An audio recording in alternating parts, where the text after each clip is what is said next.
Quero também agora colocar para vocês que economistas continuam reduzindo as projeções para a inflação deste e do próximo ano, como mostra o Boletim Focus desta semana. Você leu meu artigo, Piper?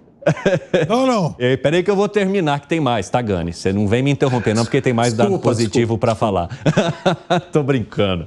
Olha, eles também mantêm a expectativa para corte de juros em agosto, apesar de o Banco Central não sinalizar essa possibilidade em seu último comunicado. Daqui a pouco eu vou contar para vocês também a previsão de PIB, porque ela subiu. E aí, Fábio Piperno, eu vou começar contigo, já que Boletim Focus se tornou a tua especialidade aqui no 3 em 1. Pelo jeito, a projeção de inflação está caindo ainda mais para este ano e para o ano que vem. Puxa vida, eles conseguiram descobrir isso então? É mesmo. Mas que coisa fantástica. Olha, eu estou realmente admirado. Você se surpreendeu? Nossa, eu estou muito surpreso. Inclusive, eu só não consegui entender ainda, Evandro, nessa edição, a previsão do dólar a 5,25 em 2026. Porque do momento em que o Lula assumiu para cá, o dólar baixou de 5,25 e hoje estava em 4,77 a última vez que eu vi. Né? Então, já é uma queda de 48 centavos. Então, o que o Boletim Focus está dizendo é que quando o Lula for embora, se não houver tentativa de reeleição e tal, o dólar vai voltar para a mesma cotação que ele encontrou. Eu achei isso sensacional.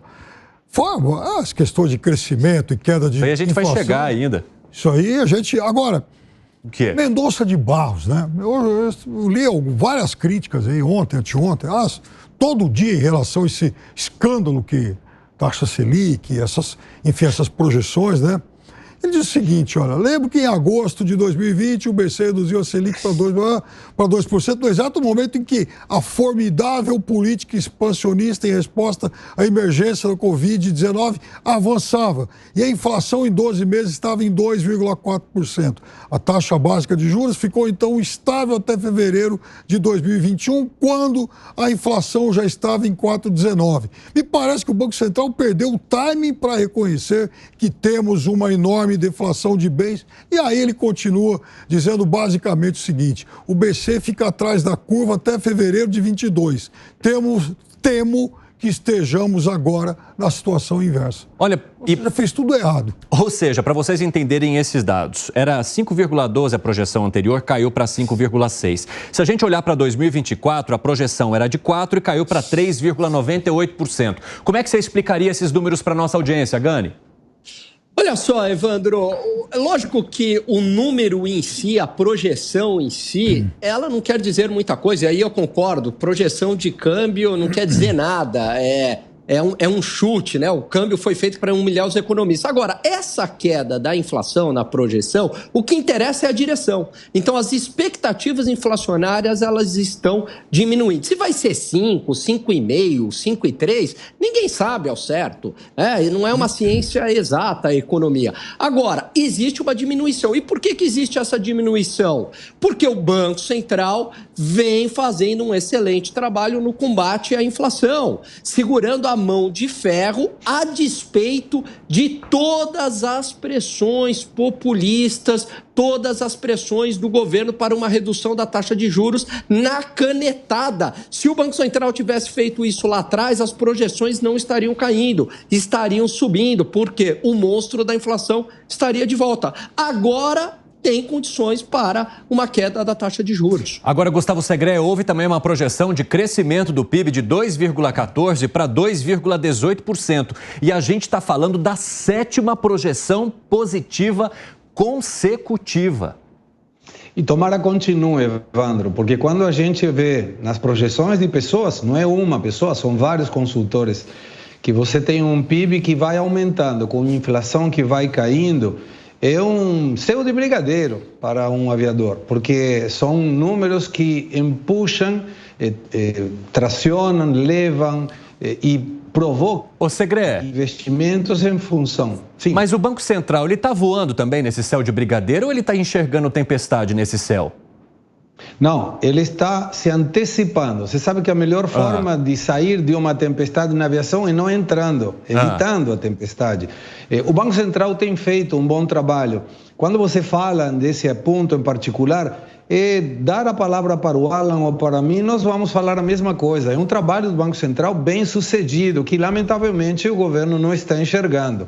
Agora, tem uma questão essa que você menciona do câmbio, que em geral a cotação do câmbio tem dois fatores importantes. Um primeiro é a cotação que se denomina spot, que é a de hoje, e agregada à taxa de juros vinculada para o futuro. Mas tem coisas internacionais que também impactam no tipo de câmbio.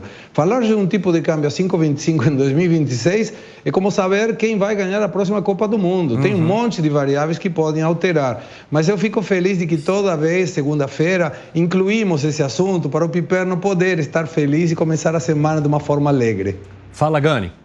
Não, Evandro, e também muito mérito aí do governo passado que acaba beneficiando este governo, mas não importa, a população acaba fazendo uma associação com o governo corrente, com o governo atual. Mas, por exemplo, independência do Banco Central, que é fundamental para o combate à inflação, para não ceder a pressões políticas e populistas, foi aprovada no governo anterior. O respeito ao agronegócio, puxador desse crescimento econômico, que surpreendeu o PIB do primeiro trimestre e fez com que todas as projeções fossem revistas para cima, também, né? O agro avançou muito no governo anterior e acabou tendo uma safra recorde agora. Então também tem muito das medidas tomadas ainda em governos anteriores que acabam beneficiando esse governo. 5:30 da tarde, o pessoal da rádio vai para o intervalo. Daqui a pouco esperamos vocês, hein? Seguimos firmes e fortes nas outras plataformas. Fábio Piperno, nada do que a gente está acompanhando hoje tem pitada de governo anterior e do Banco Central, no teu ponto de vista? A queda da inflação, sim, por uma razão muito simples. De quem? Do Banco Central ou do governo anterior? Do governo. E ela é da conjuntura internacional. A inflação foi lá em cima, ela chegou a 12, né? Aquele momento de super disparada, principalmente das cotações do petróleo e das commodities agrícolas por conta da guerra. E lá atrás, um ano atrás, a gente dizia isso. Sabe, a inflação chegar a 12 não é nem um descontrole do governo e nem falta de controle do Banco Central. Isso foi resultado de fatores externos. E aí, olha só que coisa interessante. A inflação vai a 12, aí ela começa a declinar. De mês a mês ela cai, todos os meses desde então. E aí, em julho, ela chega a 10 e no comecinho de agosto, o Banco Central eleva a taxa, então, para 13,75 e já naquele mês de agosto a inflação seja 8 e pouco. Agora, o fantástico nisso é o seguinte, todo mundo sabia que a inflação estava caindo de mês a mês, porque essas cotações estavam em queda. E aí, a mesma taxa Selic que serviu para a inflação de 13, aliás, de 10, é a taxa que serve hoje, como se isso tivesse, tecnicamente, alguma explicação. E, aliás, nem vou, enfim, exigir, porque a Faria Lima não vai dar mesmo.